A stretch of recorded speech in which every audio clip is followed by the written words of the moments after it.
government is made. This is by John Locke. One, there is a perfect democracy where the people elect those to make laws for them. Two, there is an oligarchy in which a few select men constitute themselves the leaders.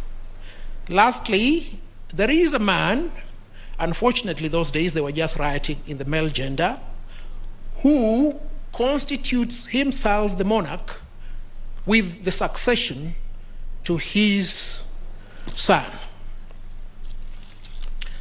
Let us see what Montesquieu says about the structure. You'll find this at page 318 of volume 1. And it is subtitled, Difference Between the Natural and Principle of Government. He says this: there is this difference between the nature and principle of government. Nature and principle of government.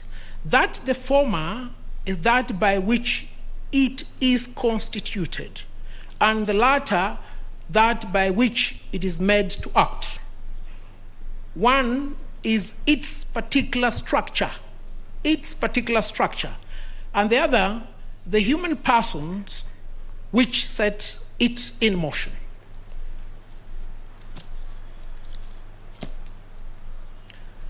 Still on alter and amendments, because these are the identifying two elements of the basic structure, can we have a look at the path that the Kenyan people have traveled since independence? We will start with the Independence Constitution. I will call it the 1963 Constitution. The marginal note to section 20 provided as follows: alteration of this order. If you were to look at section 71 of that particular 1963 Constitution, it says, Parliament may alter any of the provisions of this Constitution, save for section 156. What did section 156 of the 1963 Constitution provide? It provided for devolution. It provided for an advisory commission, and it also provided for finances to be allocated towards devolution. This was the entrenched clause in the 1963 Constitution. It could not be altered. It could not be amended. It could only be altered.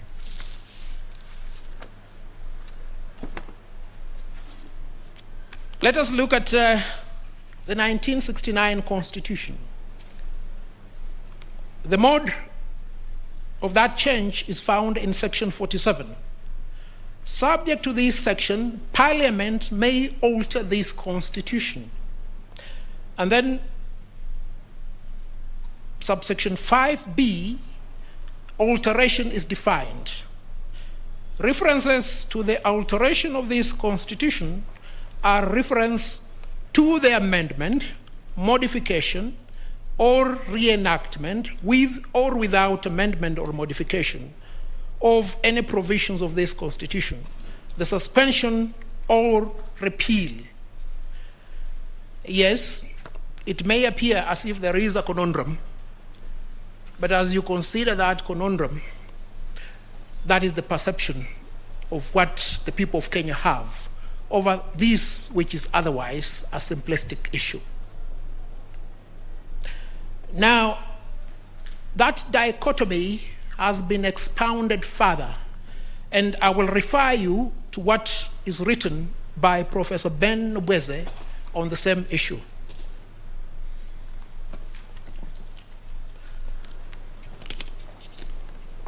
Ben Nobweze, writing on the topic Presidentialism in Commonwealth Africa, the chapter on presidentialism and constituent power, looks at the history of several African constitutions he proceeds to examine, in particular, the Kenyan Constitution.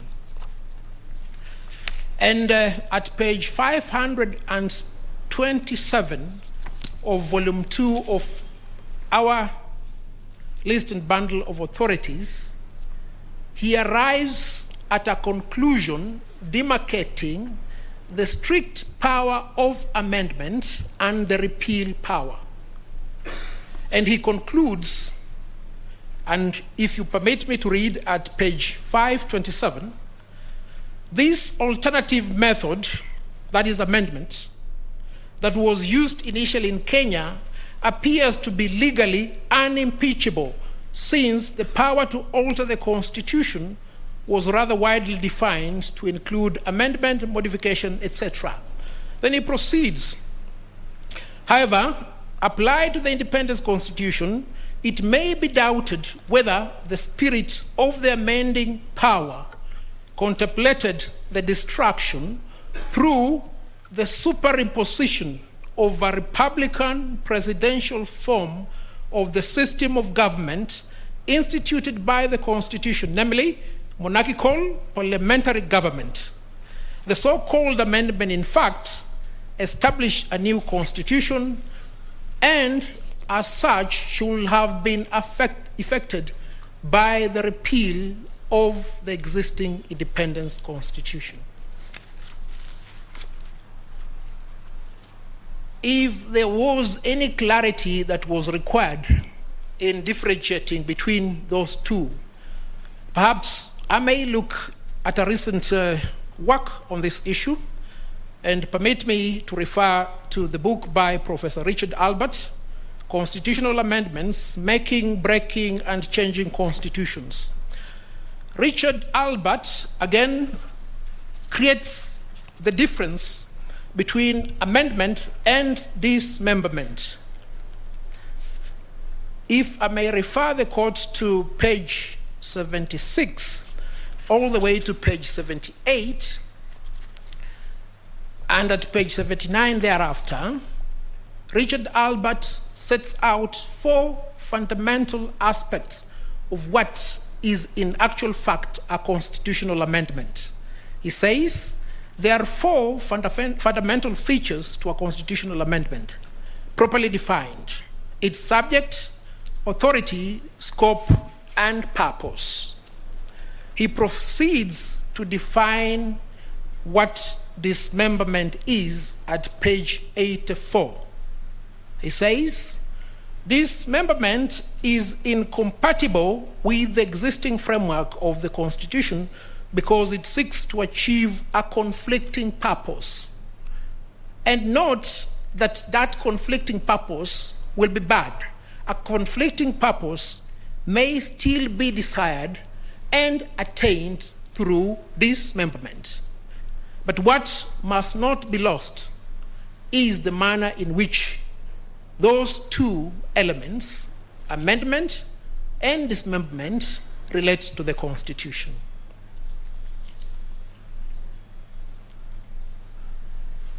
Is the basic structure doctrine applicable in Kenya? The answer is yes. You've seen it from the writings of Professor Nubweze in the book I've just referred you to. In fact,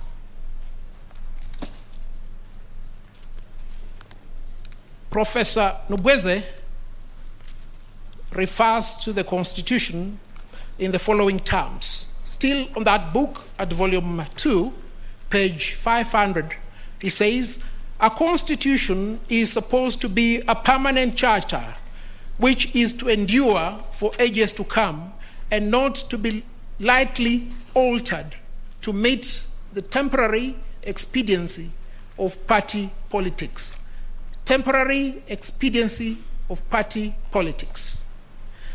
Now, proceeding from that premise, the Kenyan courts have examined the applicability of this principle, and they did so 15 years ago. Sorry, I think it's actually 18 years ago. And this is the case of Njoya and others versus the Attorney General.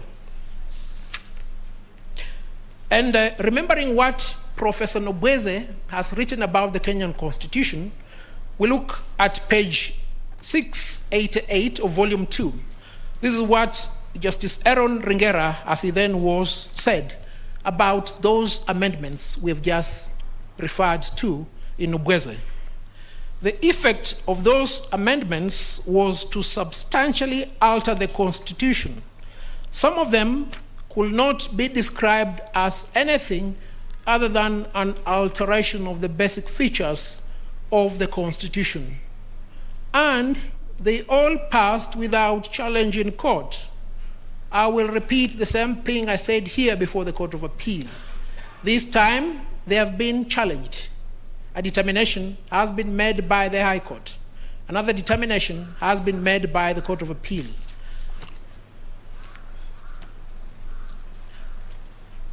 My lords and my lady, the Court of Appeal dealt with this issue in very elaborate terms. If you look at the decision of Justice Musinga, President of the Court of Appeal, he picked the essential features as the identifying character of the basic Constitution. Justice Okwengu located the pillars as the basic structure.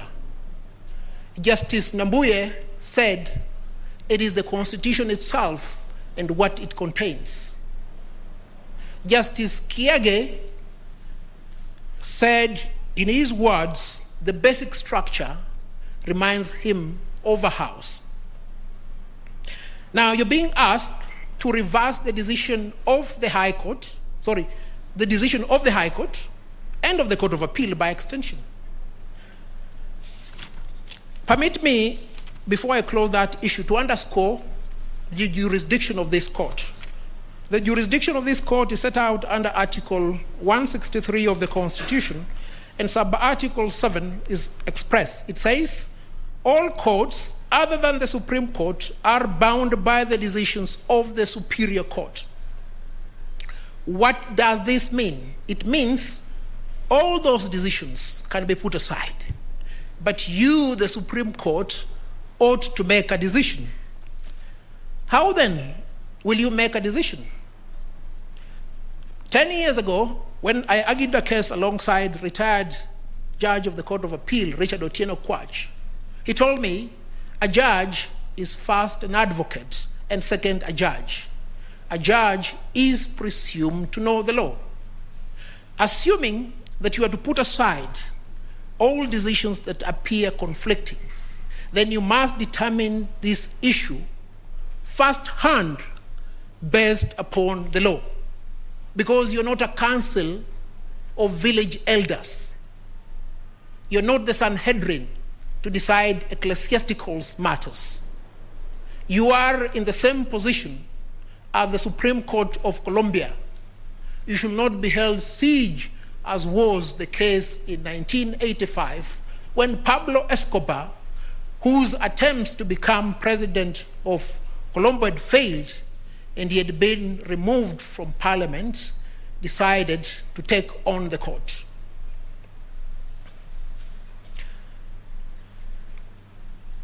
What is the extent of the application of the basic structure to the Kenyan Constitution?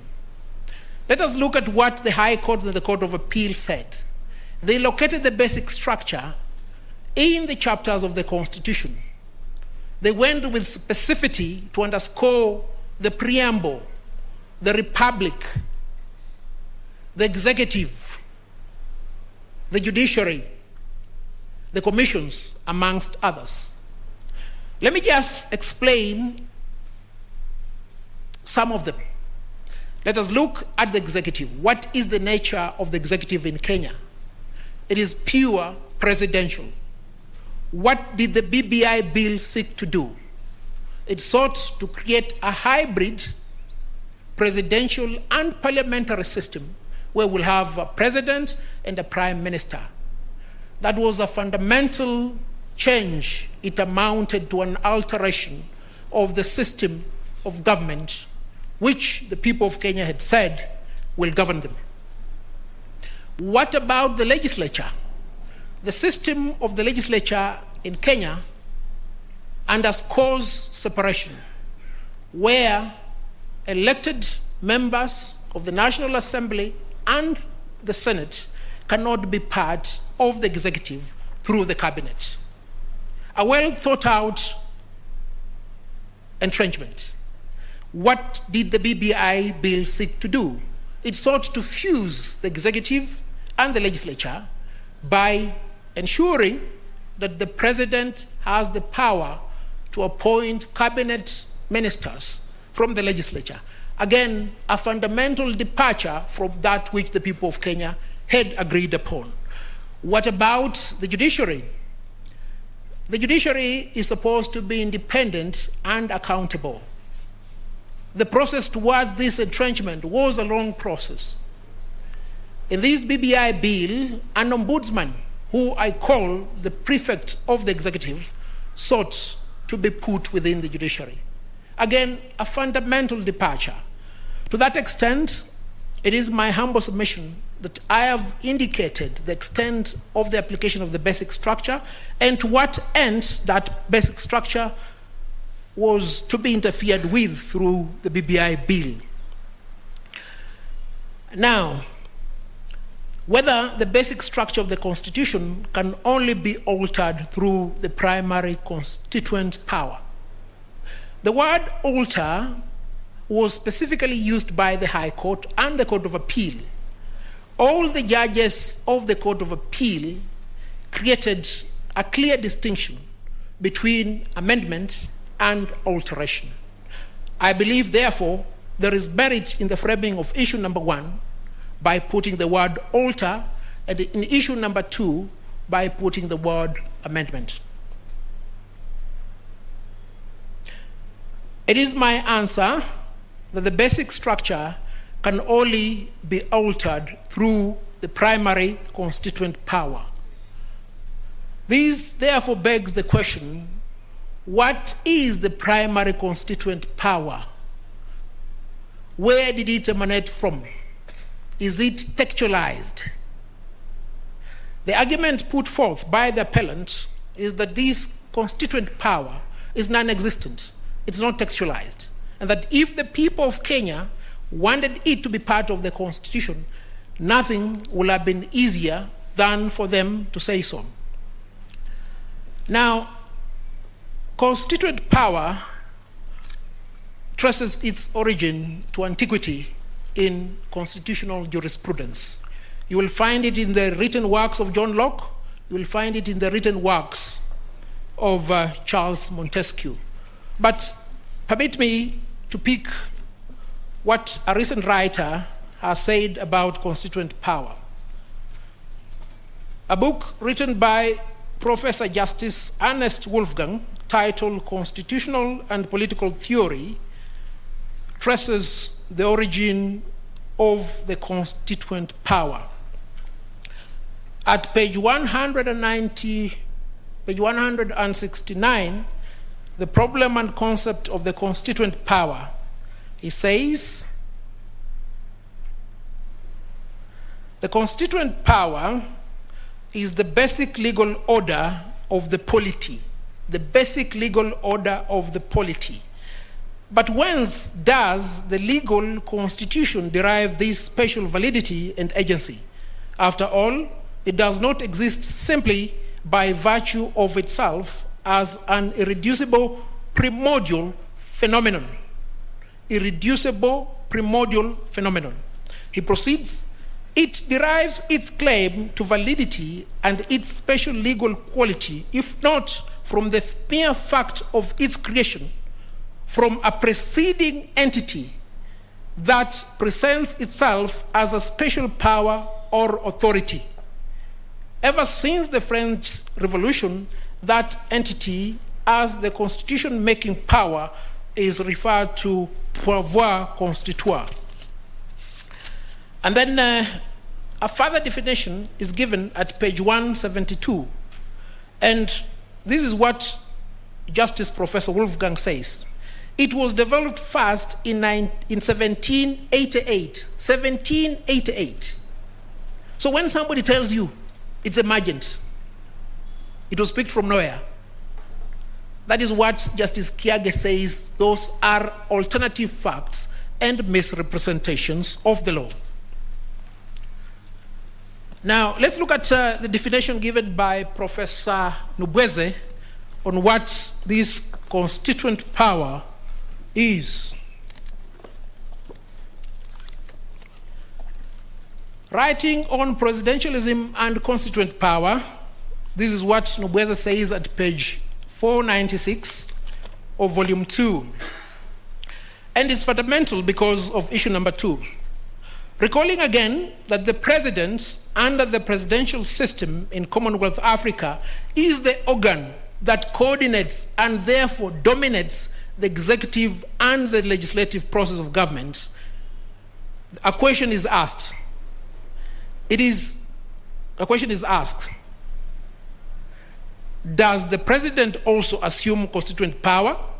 And then he proceeds to say, the nature and importance of the constituent power need to be emphasized. It is a power to constitute a frame of government for a community, and a constitution is the means by which this is done. It is a primordial power, the ultimate mark of a people's sovereignty. Professor Nubweze elaborates the manner in which that power is exercised, and you'll find this at page 511 of the same volume. He sets out 4 sequential steps. 1, the framing of proposals for a constitution. 2, popular consultation. 3, formalized discussion. And 4, plebiscite, aka referendum. What my colleagues have told you is that under Kenya's constitutional jurisprudence, the only avenue for people's participation is through the referendum. No, that cannot be the case. The 4 sequential steps stressed by the court emanate from this elaborate pronouncement, this clear writing on what has to be done. If you proceed to read that particular chapter, that elaboration is emphasized as the dichotomy between the actual and strict power of amendment and the repeal power.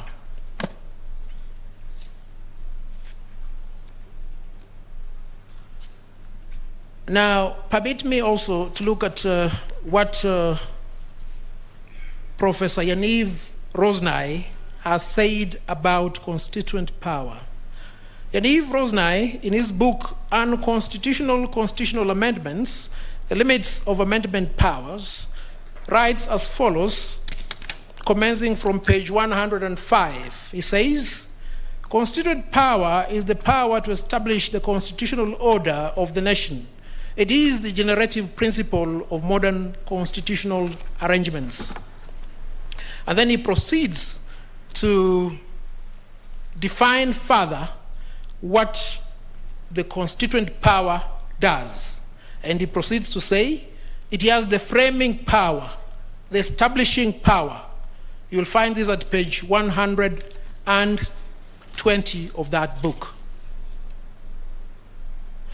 Now, we have seen what the basic structure is. We have seen the extent of its application. We have seen the manner of alteration of the basic structure. And it is for that reason that we must answer this question. Because my learned friend James Orengo said, what is this doctrine?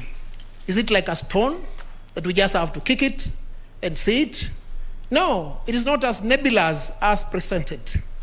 Because if it was so, then there will be a demand upon the court to locate from the Constitution independence of the judiciary, separation of powers.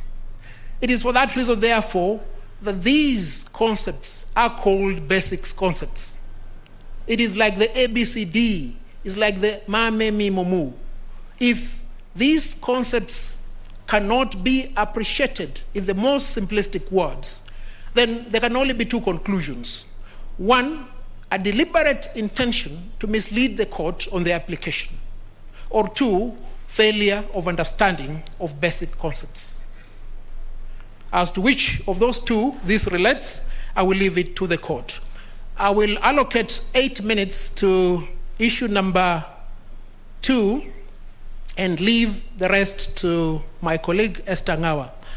Whether the President can initiate changes, amendments to the Constitution, and whether a constitutional amendment can only be initiated by Parliament through a parliamentary initiative under Article 256 of the Constitution, or through a popular initiative under Article 257 of the Constitution.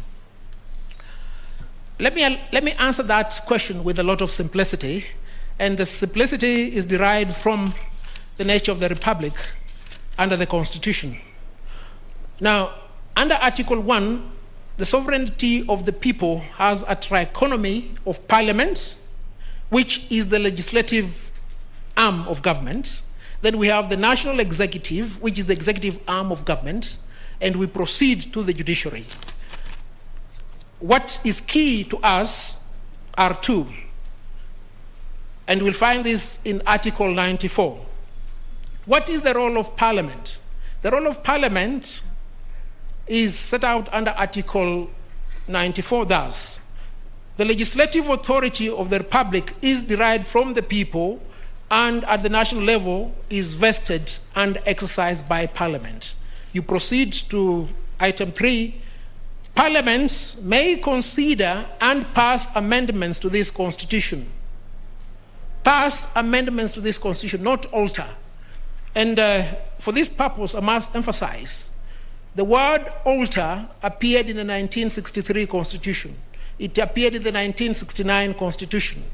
It has disappeared in the 2010 Constitution. Now, compare that with the power given to the President under Article 131. The President, B, exercises the executive authority of the Republic. 2A, the President shall respect, uphold, and safeguard the Constitution. Nowhere in the Constitution will you find any indication of the power to initiate amendments on the part of the President. It's nowhere. And if we may go back to Professor Nobweze, he has made it quite clear that the moment the constituent power has been exercised and the Constitution has been birthed, the individuals in office must exercise the power given to them under that Constitution. Should they seek to alter, they must go back to the people, and they must do that through the 4 sequential steps. The President cannot be President and at the same time be the people. He can't. And if any clarity is required on that issue, we go back to what Justice Professor Wolfgang said, and you'll find this at page 172 of his book. Its goal, the goal of the Constituent Power, was to counter the king's sovereign powers grounded in law and tradition, and the institutions of the monarch, with the original and unbounded political decision-making power of the nation as the force that brings forth the Constitution. Let me simplify this thing. What you're being asked to do by answering this question in the negative is this: to constitute Kenya into a monarchy, or to constitute Kenya into an oligarchy. Kenya is a democracy. It cannot be done. Let me close that argument with an extract from Professor Nobweze, who demystifies that which my colleagues here want to complicate. Nobweze has dedicated an entire chapter on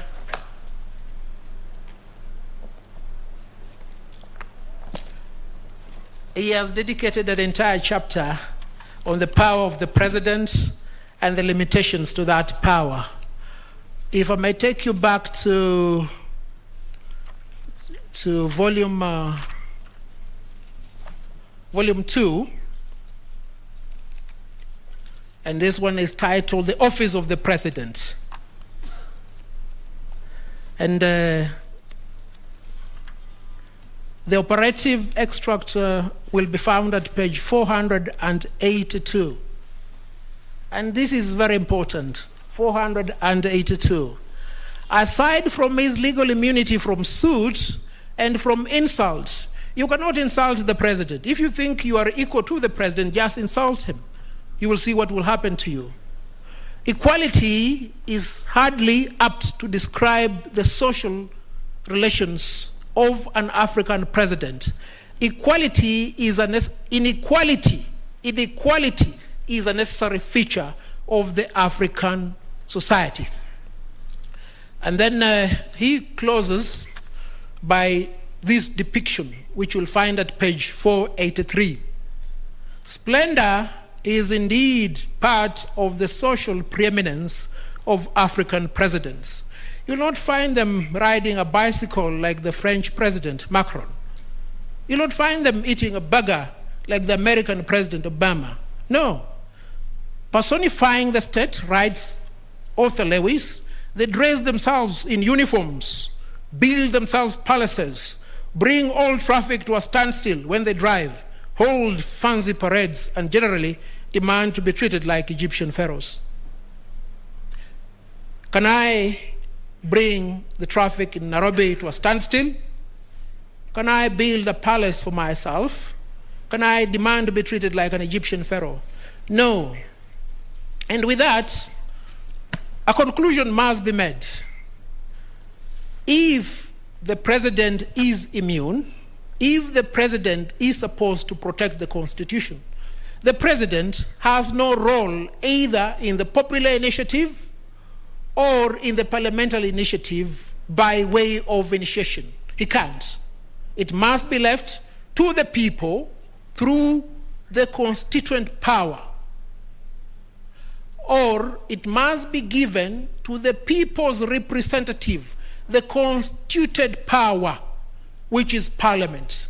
Hence, the clarity in those two initiation processes. If there is anything that I've not said, I will answer it in the questions, should any be asked. There is something that I must speak about. Veiled threats have been given to the court that you must not interfere with what the president has done, because the president gets information that is not available to you and I. The president knows who are the enemies of state. Look, if the president decides that Nelson Harvey is the enemy of state, and I'm disappeared, I'm abducted, and these things happen daily, we can't question that? No, the president is not the king. The president of Kenya is not a pharaoh. The president is a servant of the people of Kenya. He exercises delegate executive power, and he must be brought to check if he veers off.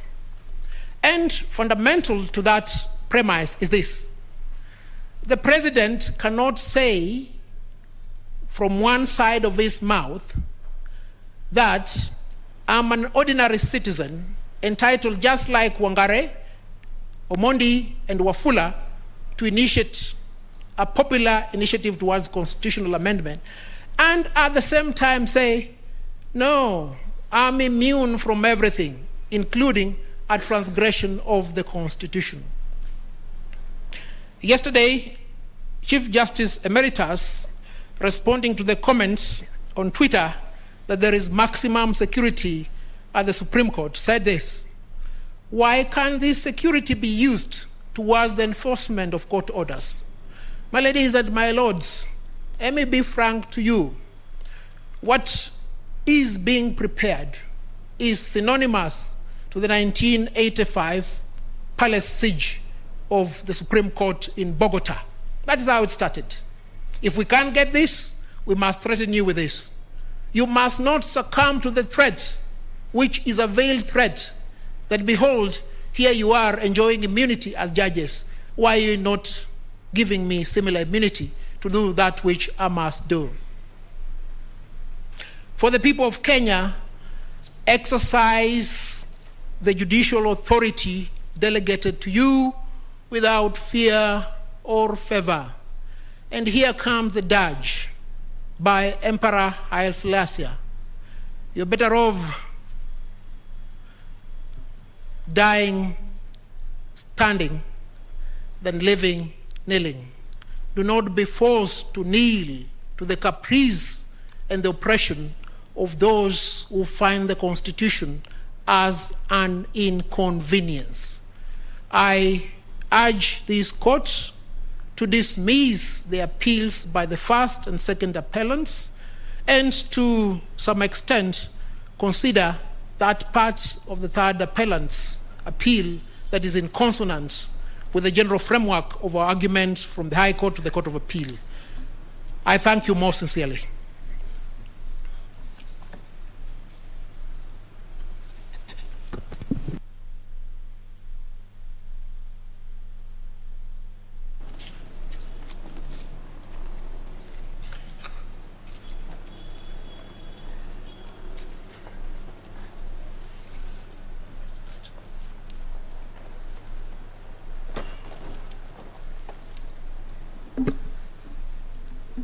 Good afternoon, the Honorable Chief Justice, the Deputy Chief Justice, my lords and my lady, Justices of the Supreme Court. My name is Esther Angawa. I'm led by Mr. Nelson Harvey for the first to the fifth respondents. ETOPS, ETOPS. A few days ago, Mr. Harvey told me a plane cannot fly with one engine. I didn't take his word for it. He's not a pilot. So I conferred with Captain Wicks Rabach, a military army captain, and now a commercial airline captain for more than 10 years. He laughed, he said, yeah, it is true, a plane cannot fly on one engine for too long. It's a basic principle. It's ETOPS.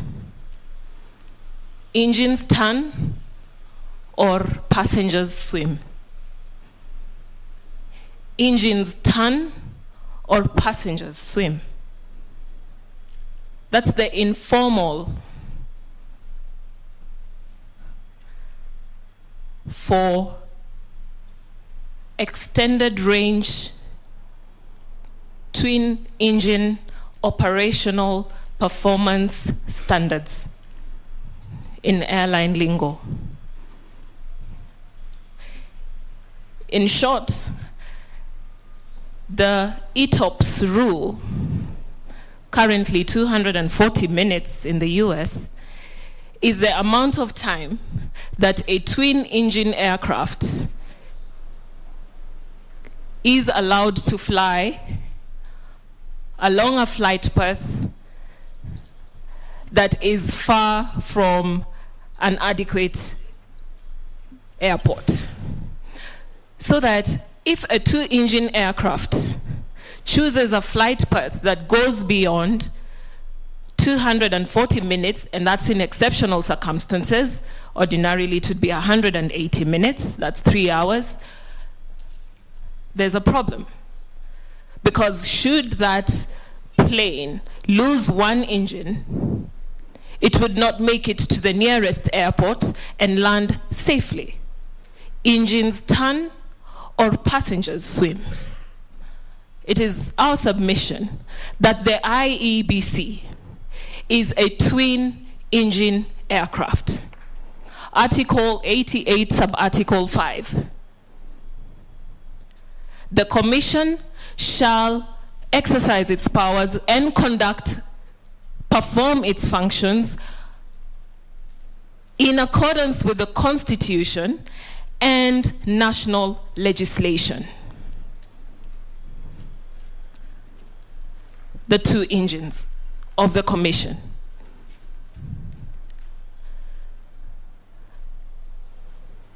In the interest of time, my lords and my ladies, I know you have read and you will continue to read. I will not spend as much time on all the decisions that have been cited to you.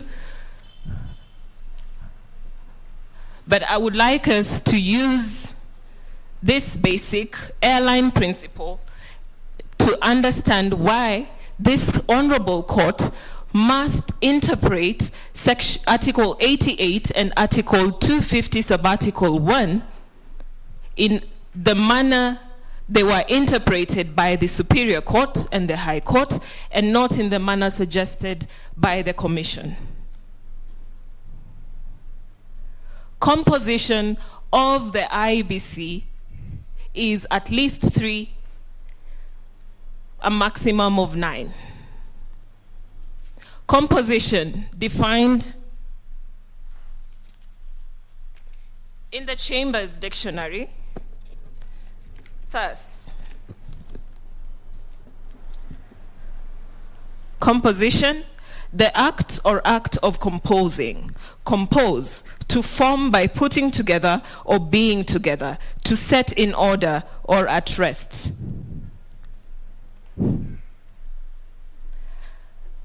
The Constitution constitutes the Commission by giving a minimum of 3 and a maximum of 9. In compliance with Article 88.5, Parliament enacted legislation, the IBC Act, which the second engine set the specific composition of the Commission now at 7. The marginal note in the IBC Act speaks to composition and appointment. Quorum is relegated to the schedule. Had the drafters of the IBC Act and even the Constitution intended that the composition of the Commission be equated to its quorum, nothing would have stopped them from doing so in the Constitution or in the section that provided for the composition of the Commission in the IBC Act. This is the definition of quorum. The legal definition of quorum under the Black's Law Dictionary, I'm referring from the 9th edition. Quorum is defined thus: in parliamentary law, the minimum number of members, usually a majority of all the members, who must be present for a deliberative assembly to legally transact business. That is the definition of quorum. Now, what is the definition of majority? This is the definition of majority under the Black's Law Dictionary: the status of one who has attained the age of 18, the relevant definition being the second, a number that is more than half of a total, a group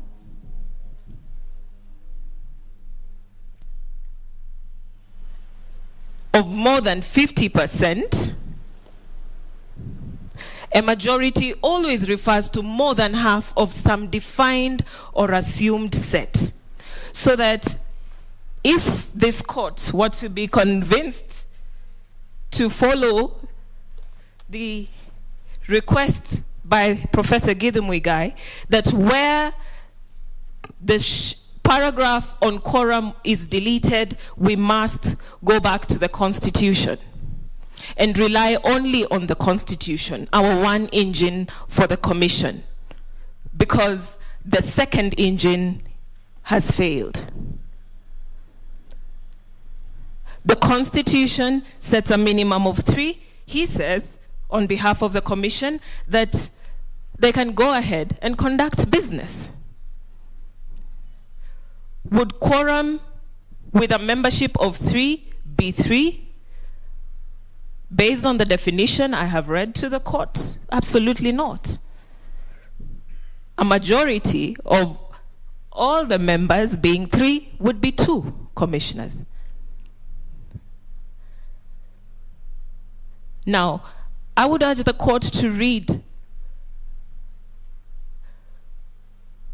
paragraph 74 to 77 of the judgment of Justice Chacha Mwita when he was dealing with that conundrum, because then the quorum had been reduced to 3, and he was looking at those provisions that had reduced the quorum to 3, and saying then, with a membership of 3, because then the commission had only 3 members present, 4 having resigned. Would a legally binding decision of the commission be made by the majority, being 2 commissioners? And what effect would that have on the performance of the commission in its objects as stated in the Constitution and in the IBC Act Section 3, subsection C, 3C, 31C? And the basis of the judge in holding that that amendment reducing quorum to 3 was unconstitutional, and a similar amendment to paragraph 7, which said that should the commission fail to reach a unanimous decision, then the decision of a majority of the members present and voting would bind the commission, which paragraph was also deleted. Meaning now that one engine has completely failed. Even if we were to say that the commission has 3 commissioners and is properly composed, as according to the Constitution, what happens where a unanimous decision cannot be reached by the commission? Would the commission make legally binding decisions by its majority of 2? Justice Okwany saved the commission, qualifying the reason for doing so by creating a dichotomy between what she considered a policy issue and routine administrative issues that the commission did not need commissioners to make decisions based upon. And that is the only reason that the judge gave for allowing the by-elections which were in issue to proceed. But that judge, including the judges of the High Court and the judges of the Court of Appeal, decried the failure to replace the commissioners who had resigned. And that is where the extended range comes in. The period provided under the IBC Act, our twin engine, is that, look, the commission, our twin engine aircraft, has lost 1 engine and needs to get to the nearest airport to land. Otherwise, passengers swim. And so the court, in its wisdom then, allowed the commission the comfort to proceed, I believe, in the hope that the provisions of the IBC Act relating to replacement of the commissioners would be followed and the appointments would be made. That was not to happen. Now, my lords and my ladies, you have been told to ignore the fact that no appointment were made until over 4 years later. The plane crashed because the second engine, the Constitution, could not get the IBC to the nearest airport for landing. The IBC is now fully constituted. And it is my view that that is probably because of the determination by the High Court relating to the invalidation of the administrative procedures that it sought to rely on, which were made without it having all its commissioners on board. Were that not to happen, who knows? We would be flying straight towards a general election with one engine nearly dying. I urge this court not to unsettle the holding of the Court of Appeal. And most importantly, because that holding relates to an invalidation of the administrative procedures, and if the court allows me, I would like to read it.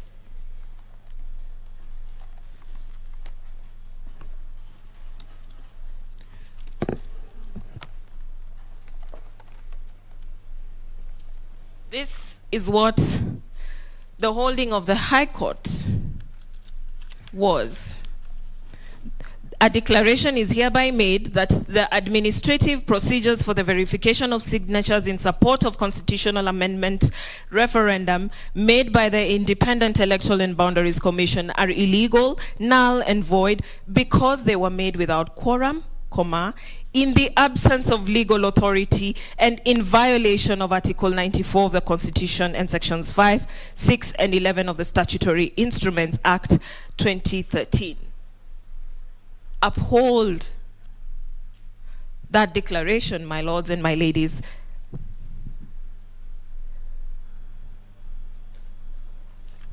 Because what is in challenge here is that declaration, not the decision of Justice Chacha Mwita. This is the holding of the Court of Appeal that touches on quorum. The Independent Electoral and Boundaries Commission does not have the requisite quorum for the purposes of carrying out its business relating to the conduct of the proposed referendum, including verification whether the initiative as submitted by the Building Bridges Secretariat is supported by the requisite number of registered voters in accordance with Article 257(4) of the Constitution. The IBC has told you, if you cannot disturb the findings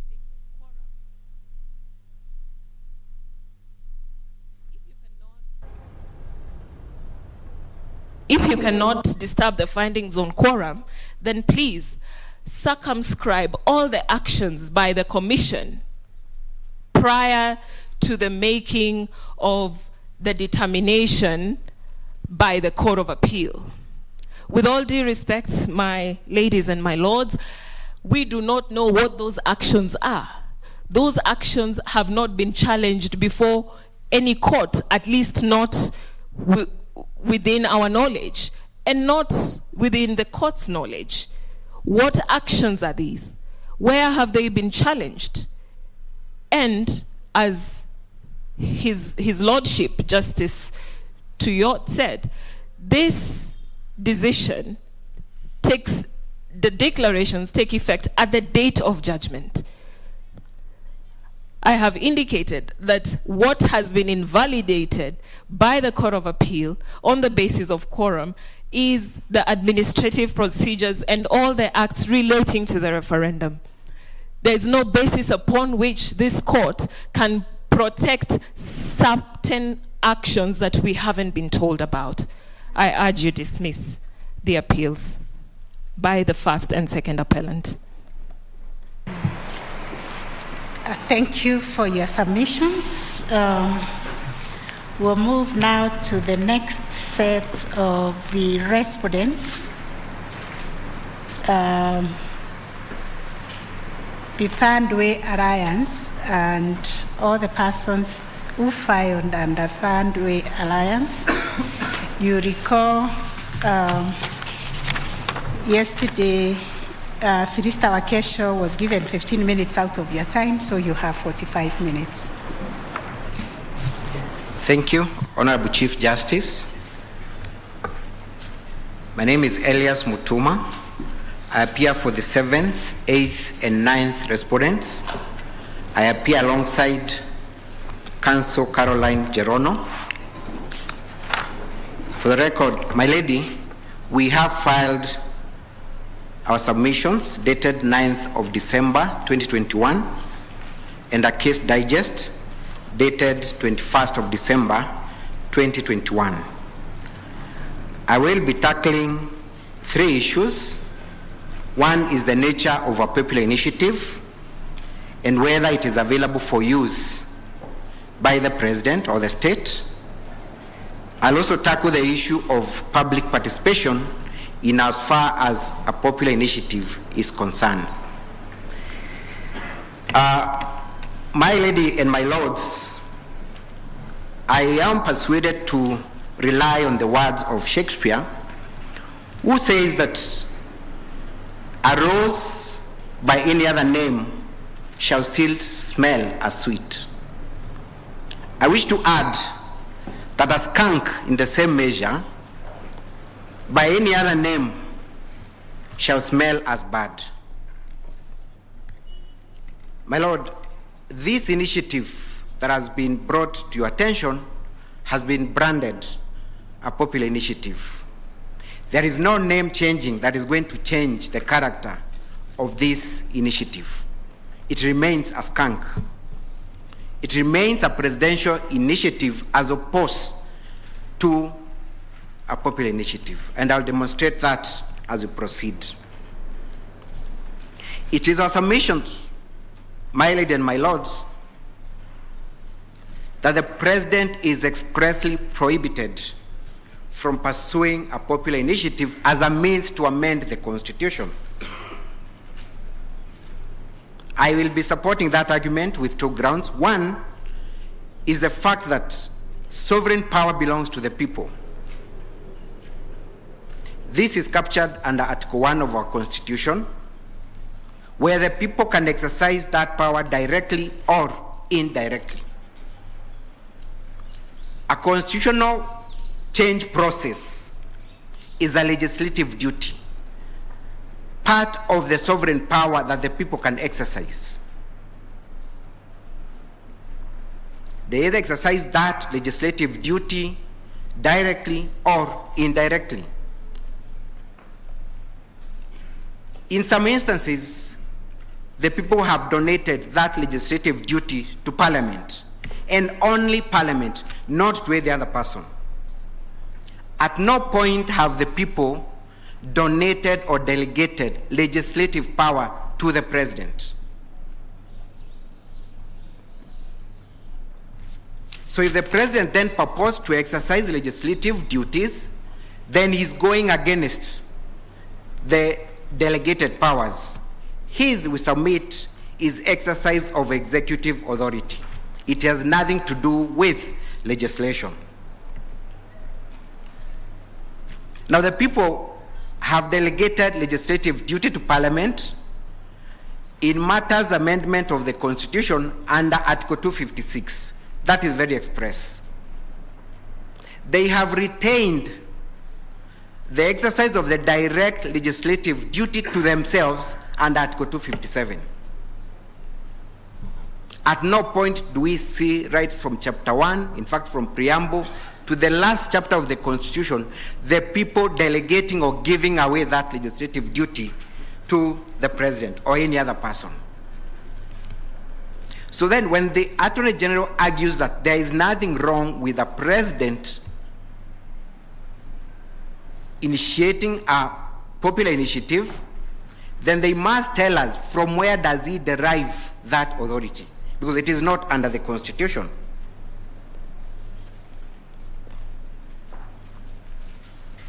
Article 1 of the Constitution, again,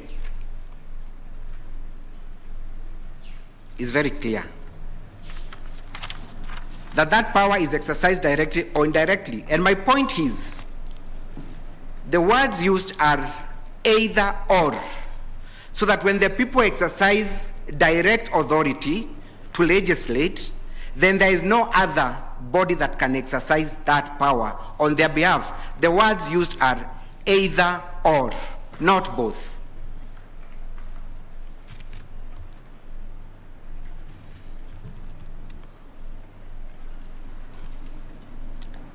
The provisions of Article 131, and I want to address my landed senior, Mr. Kamau Karori, do not include legislative duty. The President cannot seek refuge under Article 131. In fact, from 129, 130, 131, and 132, to purport to exercise executive authority in a manner to change the Constitution. Executive authority is the power to govern. It is not the power to legislate. So what Article 129 to 132 provides is for the President to govern. Legislating is not provided for under those articles. So he cannot act as a symbol of national unity and then purport to legislate. It would be usurping the role of the legislature. And by this I mean legislature, either Wanjiku herself or Parliament. There isn't any other person that can legislate.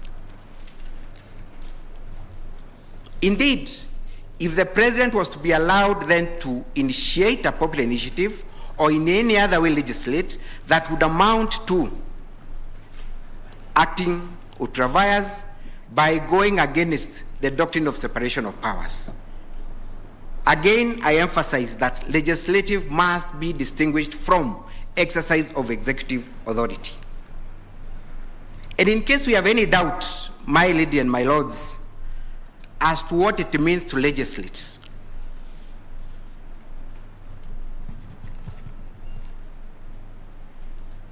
a first-year law student knows that legislation is the process of enacting into law. And enacting is a process that begins at the point of framing or drafting the proposed law and will culminate with approval of that law. There are quite some processes in between.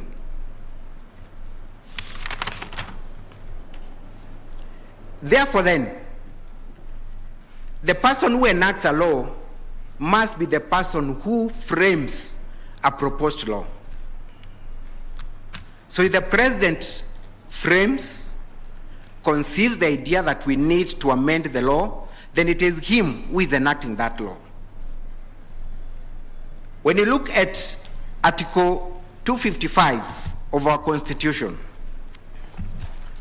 and allow me to read, my lords and ladies, is that it provides as follows: a proposed amendment to this Constitution shall be enacted in accordance with Article 256 and 257. The word used is enacted, and approved in accordance with Clause 2 by a referendum. We therefore must interrogate, what does it mean to enact? So that when the Article 257 provides for the people to enact an amendment to the Constitution, it means, number one, they must be involved in the process of preparation and formulation of the proposed law. That is the first step. If they are not involved in the process of creation, formulation of that proposed law, then they are not involved in the process of enactment.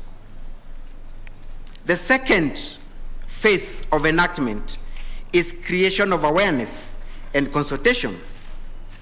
In the case of Parliament, a bill is sponsored by a member of Parliament. It is introduced to the House through the first reading, and this is where members of Parliament get to interact with the proposed law. Now, in the event of a popular initiative, the question that we should ask ourselves is, did the people formulate the proposed amendment? Because you've been told by my learned friend, my good friend Jackson Awele and Arnold Oginga, that what preceded the collection of signatures did not matter. That it doesn't matter that the people did not formulate, did not prepare that bill. What matters is that we had 1 million signatures. That whoever initiated the process does not matter. It is inconsequential. I beg to differ. The third stage of enactment is content deliberation. In legislative terms, when it comes to Parliament, that is called the committee stage, where now the issues are brought before the members of the Parliament. They deliberate over the content with a view of persuading each other on whether we need to retain certain content or remove them. Now, at what point did the people, in exercise of their direct legislative duty under Article 257, undertake this process? You will not find that anywhere.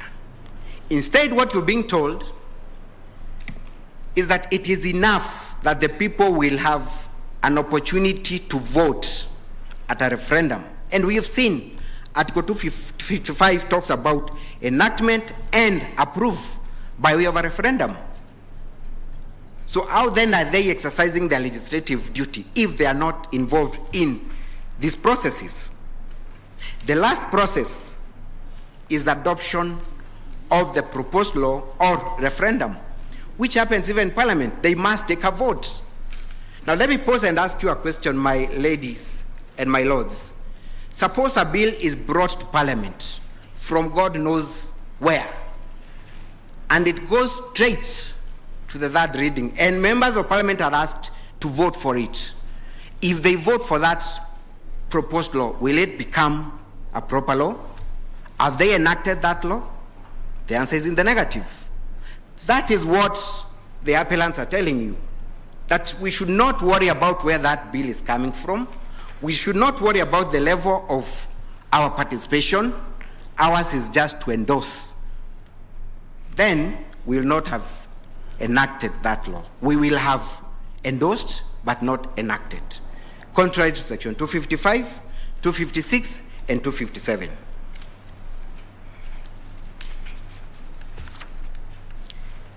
I make this submission because looking at the nature of a popular initiative, once IBC is presented with 1 million signatures and a draft bill, there is no chance of in any way altering the contents of that bill.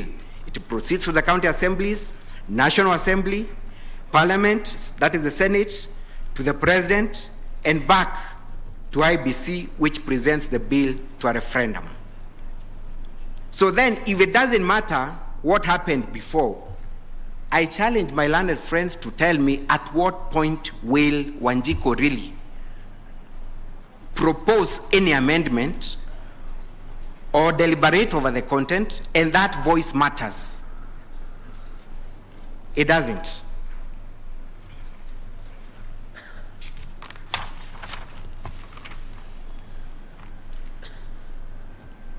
Three questions that the court must ask itself to understand whether this is a popular initiative or not, or whether the president can do that. Did the people participate in the formulation? Were there any awareness of the contents? Was there any content deliberation? If no, then the court must be very clear that this is not a popular initiative. It is something different.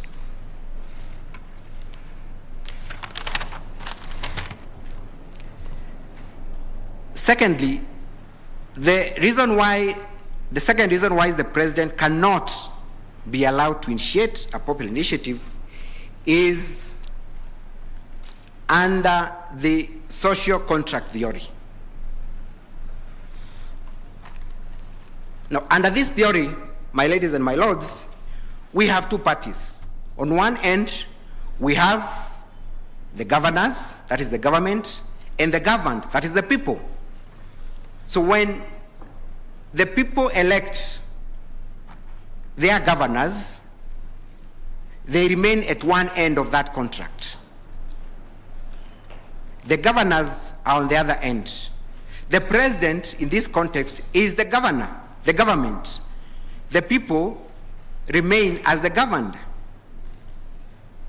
Now, in a social contract theory, it is the people who create the form of government and the framework of governance. It is not the other way around. Then after doing that, they donate the power to the governor to govern them in accordance with what they have already formulated.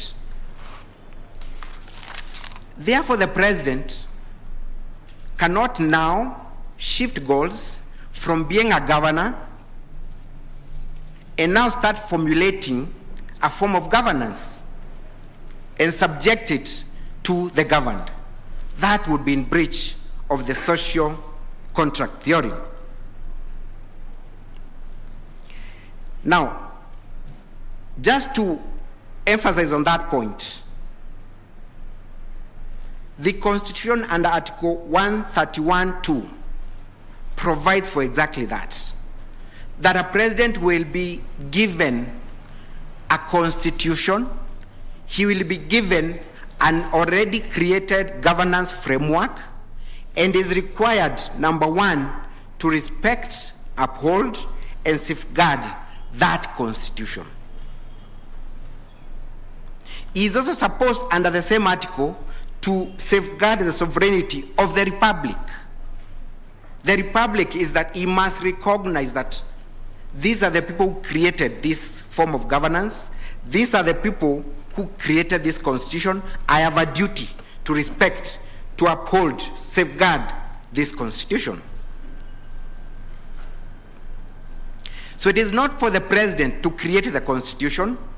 It is not for the president to make the constitution or remake it. That is given to him once he enters into that social contract with the people.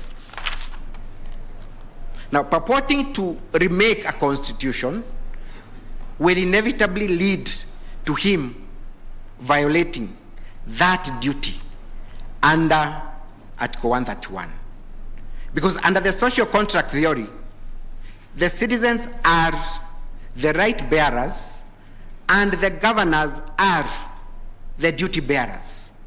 So what the president has is a duty. What the people have is a right. His duty, as I've explained, is under Article 131 to safeguard that constitution. And just to ensure that the president understands this duty clearly, the third schedule of our constitution provides an oath of office, which states again as follows: that the president swears to obey, to preserve, protect, and defend the constitution. I'm only interested in one word in those 5 words: to preserve.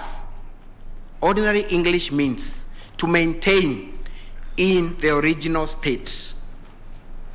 That is what he swears to do, to preserve the constitution. So upon the end of his term, and he has changed the constitution, will he have lived to his oath of office to preserve that constitution? It doesn't. He will have breached the constitution. Now, I find it a bit glaringly contradictory for the Attorney General to argue on one hand, and I think my learned friend Mr. Avi has touched on this, but I need to emphasize that indeed the president is an ordinary citizen for the purposes of enjoying rights under Article 19. Well, that is true, but then it is only true at the beginning when he is seeking to cross to the other floor, to become the governor, not the governed. So at that point, the president is at the same footing with every other citizen. But the moment he swears to defend the constitution, the moment he's given state authority, then he crosses over And Article 24 now must come in to limit the exercise of his private rights. And the reason being, it is very difficult for you to distinguish between the president as a person and the president who occupies the office. Still, even if he says, I am a private citizen, state resources are still at his disposal. His political influence is still at his disposal for use. It is for that reason, and as a matter of necessity, that now Article 24 must come in and limit the exercise of his rights. And that is also confirmed by Article 143, because my learned friends cannot argue, on one hand, that indeed the president is an ordinary citizen, but still, under Article 143, he enjoys immunity. It is a contradiction. It must mean that Article 143 comes in because he's been elevated above the ordinary citizen.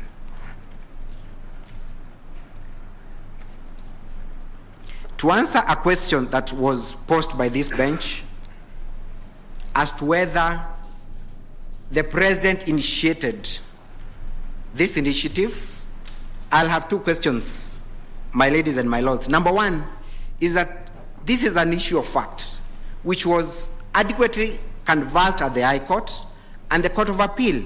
My understanding is that that is a settled issue that we cannot revisit at this stage. It is not in doubt because it is a factual issue. But if I was to answer that question, I would still go ahead and pause. Did we still witness the president's involvement even at the point of signature collection? And the answer is yes. So the president did not just stop at receiving the proposals. He went ahead and, number one, launched the signature collection at KICC. That is contained in our pleadings, and used state machinery to ensure that they collect their million signatures.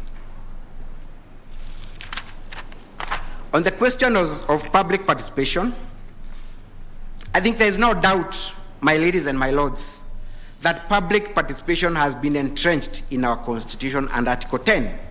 The question is, what is the level and threshold of public participation in a process such as amending the Constitution? Now, to answer this question, we do not even need to go very far. I'll refer you, my ladies and my lords, at the preamble of our Constitution, which, with your permission, I'll read. And I'm looking at the last two bits of our preamble.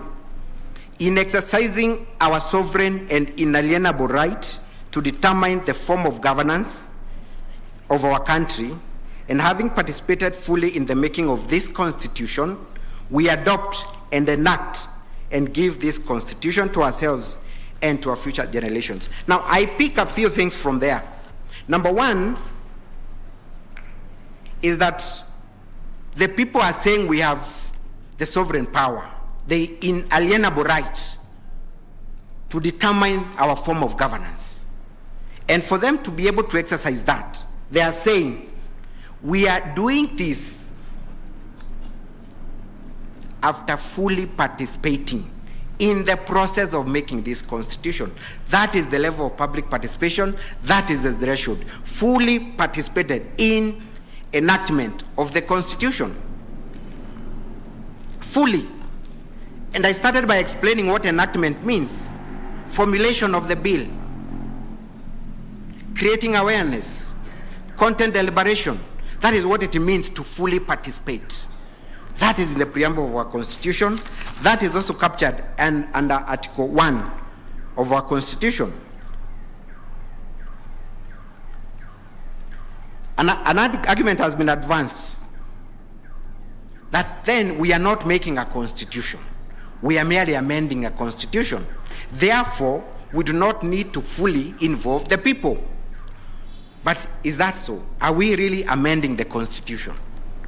The impugned bill that is before you, my ladies and my lords, is it an amendment?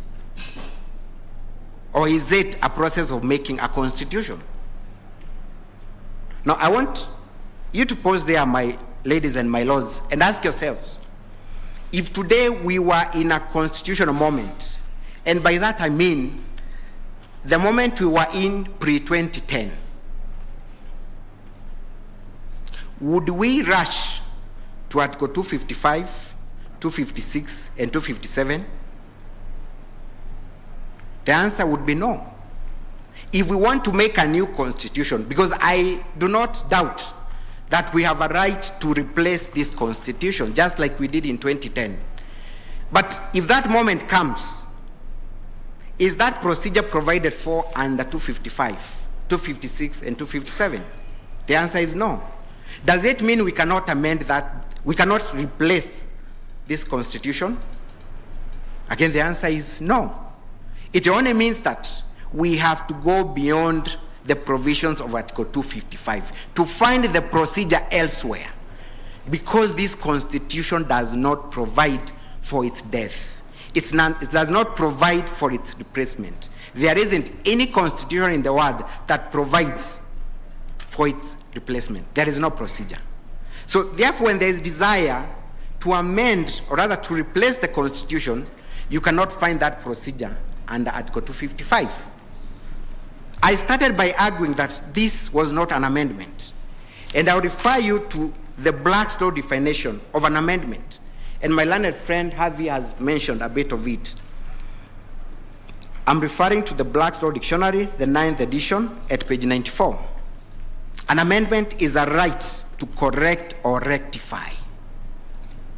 Now, the same constitution has provided the meaning of repeal, which is what I'm talking about, replacement. And this is how it defines it. A repeal is done by specific declaration of a new statute or law. That is what we did in 2010. We declared a new statute, a new law, and did away with the one we had. That is called an express repeal. The same law dictionary now goes to the second definition of repeal, which is implied repeal, which has been defined to mean where the new law or the amended law brings about irreconcilable difference or conflicts between the old law and the new law, such that the new law cannot be mentioned to go hand in hand with the previous law. It is our submission that the bill before you was an implied repeal to our Constitution. Why am I saying so? This bill has some irreconcilable conflict with the form of governance that we have under the 2010 Constitution in terms of separation of power, in terms of the independence of the judiciary, in terms of the form of governance. So you cannot talk about this constitution and still talk about interfering with separation of powers through an amendment. It is an implied repeal. It is for this reason that the High Court judges and the Court of Appeal judges identified that for you to alter this constitution, for you to impliedly repeal this constitution, you must go beyond 255. You must go outside what is provided for under this law. And that's why they came up with the 4 sequential stages. And that is based on our history. Civic education, public participation, which must entail collection of views, consultation through assembly debates, consultation and public discourse, and finally, a referendum. You have been told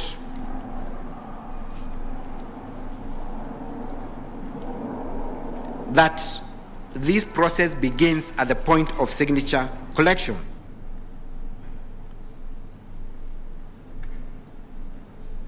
I beg to differ. There must be other processes that lead to the formulation of this bill. It is only through a 4 sequential process that we are able to achieve all the stages of enacting a law, because in this case, we are exercising legislative duty. On my last part, before I invite my learned friend to submit, because she's submitting on one issue, I'll pause and ask then, who has the duty? Who is the duty bearer to ensure there is public participation? Now, Article 88 of our Constitution provides for the responsibility of IBC, number one, to conduct and supervise referenda and elections. So once IBC has been presented with their million signatures, and not just signatures, the law provides that those signatures must be in the company of a draft bill. It should ring in the mind of IBC that a process under Article 88 has begun. Their duty begins then. It does not come at the point of a referendum. You, my lords and my ladies, have argued before that election is a process. It's not an event. So once IBC is presented with that bill, and you will note that under Article 257, there is no time limit for IBC to satisfy itself, because there is a requirement that it should satisfy itself that the bill is in compliance with this article. There is no time limit. Then I submit, at that point, IBC has a duty under Article 88 to ensure that before they formulate that policy, before they make that decision to forward the bill to county assemblies, that Article 10 has been complied with. They cannot run away from that responsibility. It is their duty. They must know at the end of the day, this is a bill capable of going to a referendum. So a process has begun.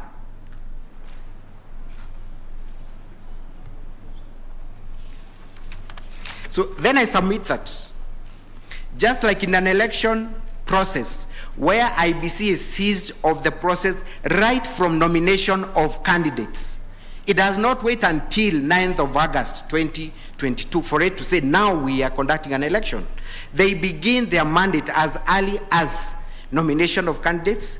In the same way, once a bill is presented to them, it is upon them to ensure that there is adequate public participation, because time only starts running once the bill is presented to the county assemblies with no option of any citizen's view being accommodated in the bill.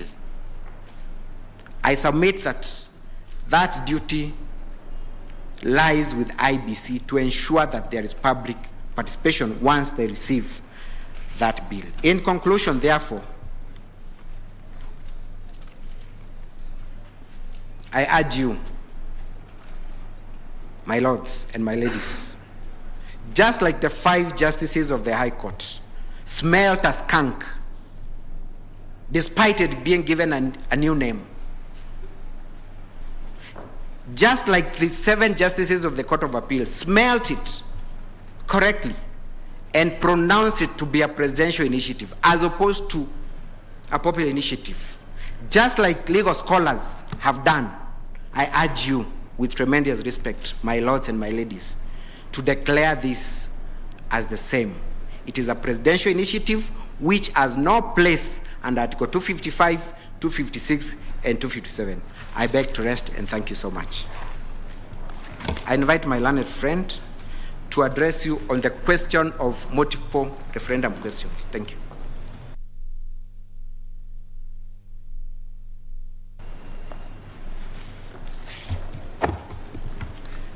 Good afternoon, my ladies and my lords. My name is Caroline Gerono, and I appear alongside Mr. Mutuma, as he has introduced me, for the 7th, 8th, and the 9th respondents. I am addressing this court on the issue of multiple referendum questions, which is an issue that was appealed against by my learned friend, Mr. Morara Omoke, and I would wish to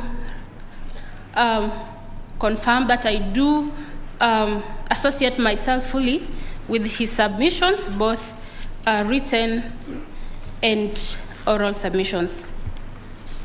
My lords and my ladies, this constitution is equated to a bridal gown that is due for customization before a tailor.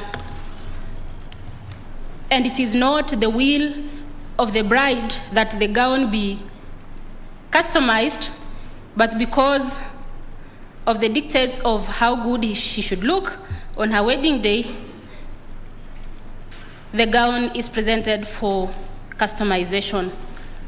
And instead of affixing one color in line with the white gown, or whichever color, be it silver or pearl, the tailor opts to patch the gown with different pieces of clothes with different colors. In short, the gown ceases to be a gown and it becomes absolutely something else. Why am I saying so?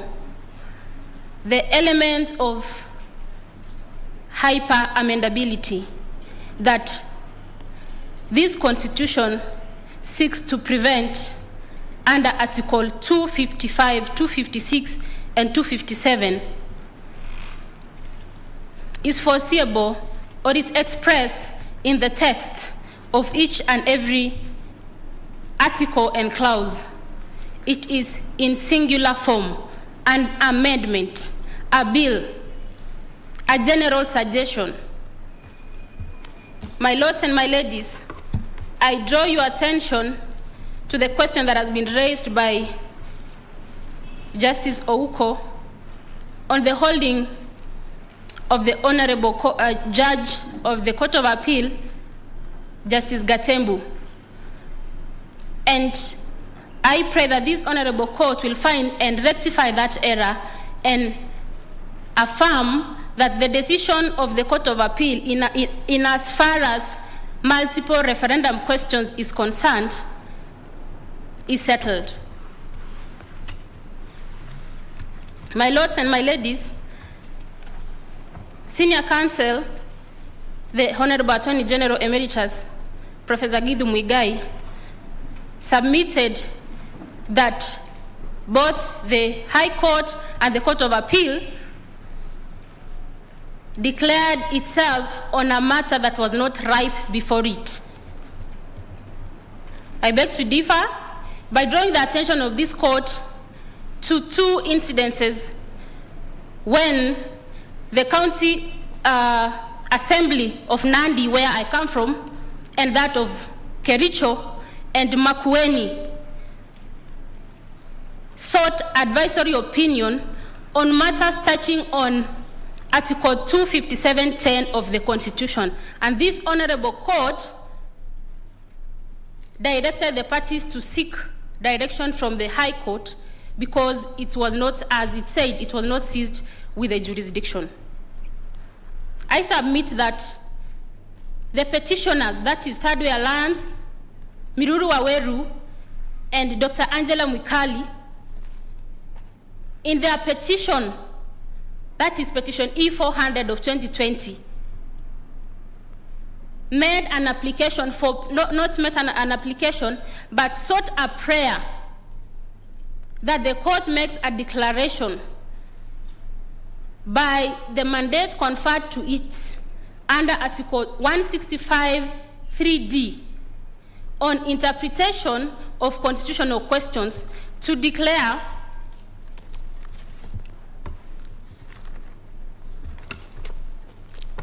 that proposal that the Constitution requires that all the specific proposed amendments to the Constitution be submitted as separate and distinct referendum questions to the people. I submit that that prayer is what amounted to the judgment of both the High Court and the Court of Appeal. And it was not a matter of ripeness, because the High Court did not have to wait for an action to happen for it to make a declaration as such. We submit that the submissions of the IEBC on that account are unfounded.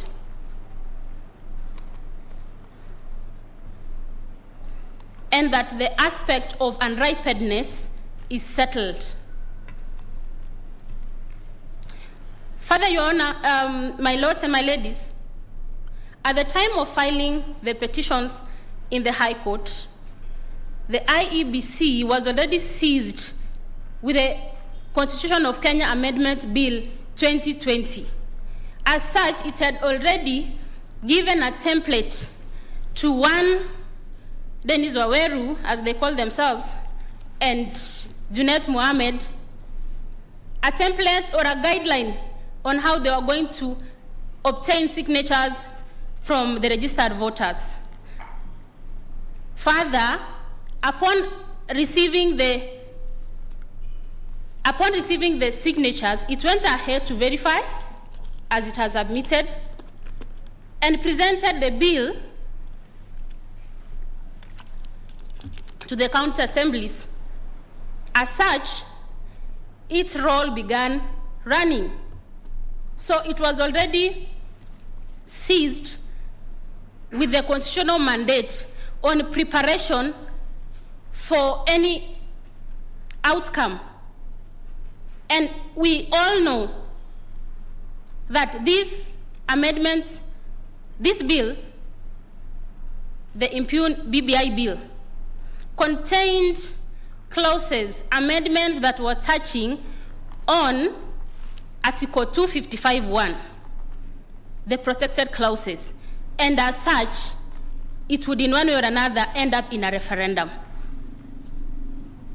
IEBC was already seeking funding or allocation of funds from the Treasury, from Parliament, of 40 billion, if I may say. What does that mean? That it was anticipating to carry out a referendum.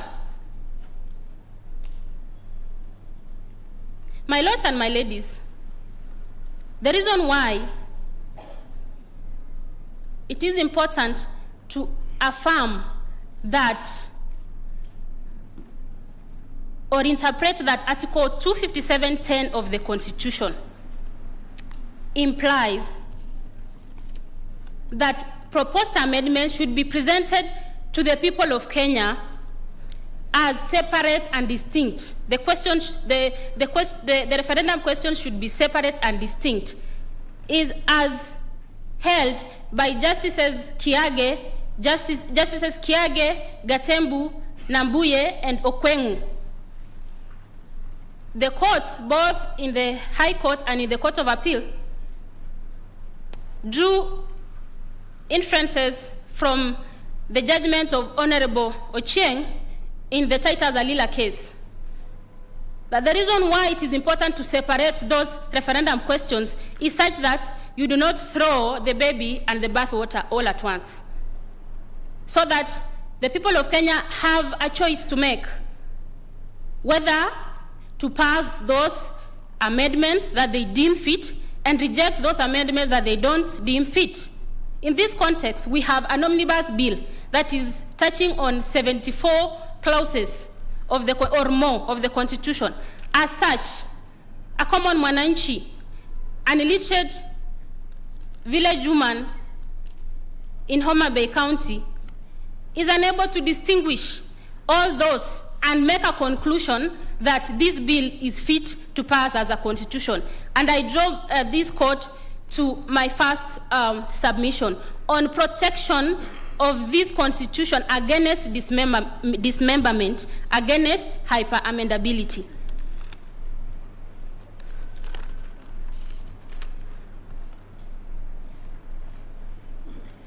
My lords and my ladies, I submit that the High Court and the Court of Appeal judges were right in holding that Article 257(10) should be interpreted as such that the proposed amendments to the Constitution be separate and distinct referendum questions. I refer the court to Section 49 and Section 51 of the Elections Act. And just so that I don't forget, the Court of Appeal held, and this is a ground that has not been appealed against, that there was no, at the time of submitting the BBI bill, the Constitution of Kenya Amendment Bill 2020, at the time of submitting to the IEBC and the Parliament, there was no legal framework guiding IEBC on how to carry out voter verification, and as well, by extension, public participation. So, as much as the law, the statute and the Elections Act touches on referendum, it is very specific on touching on questions, the referendum questions. That is section 49. Section 49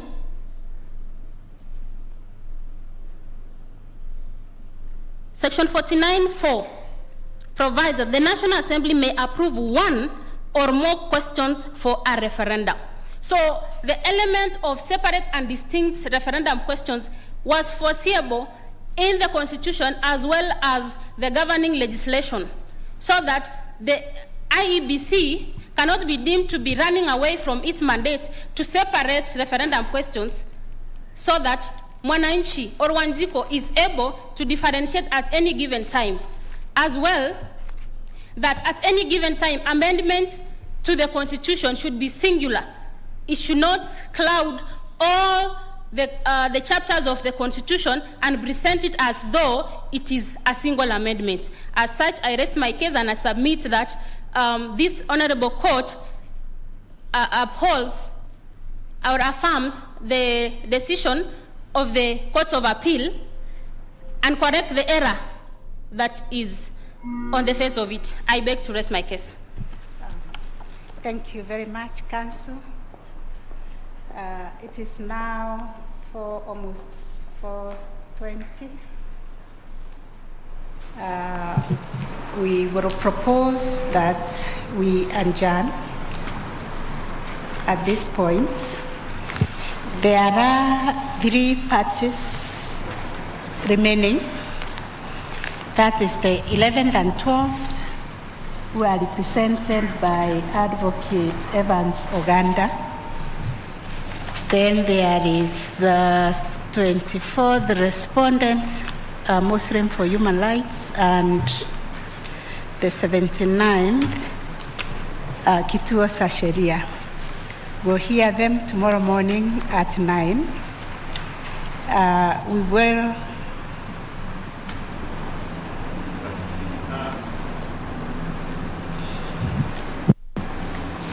Thank you. Sorry, my lady, for that interjection. In terms of the proper order, we anticipate some time donation from Muslims for Human Rights. So we will suggest that they go first. My name is Ongoya for the 11th and 12th respondents. Then their remaining time they'll donate so that we're able to manage that time better. That we had discussed with them for the sake of donation of time, so they don't donate in advance, which may embarrass them later. Okay.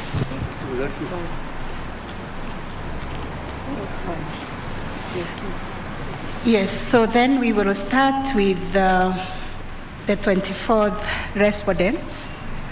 We had allocated them 30 minutes.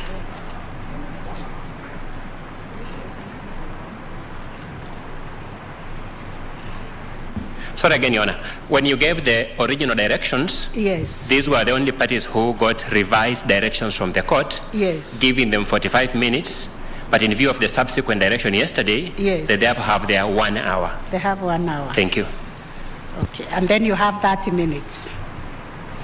Yes, we have 30 minutes subject to the donation we'll get from them. Okay. We'll follow that order. We'll begin tomorrow at 9 o'clock. Have a very nice evening.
na nchi kufungwa.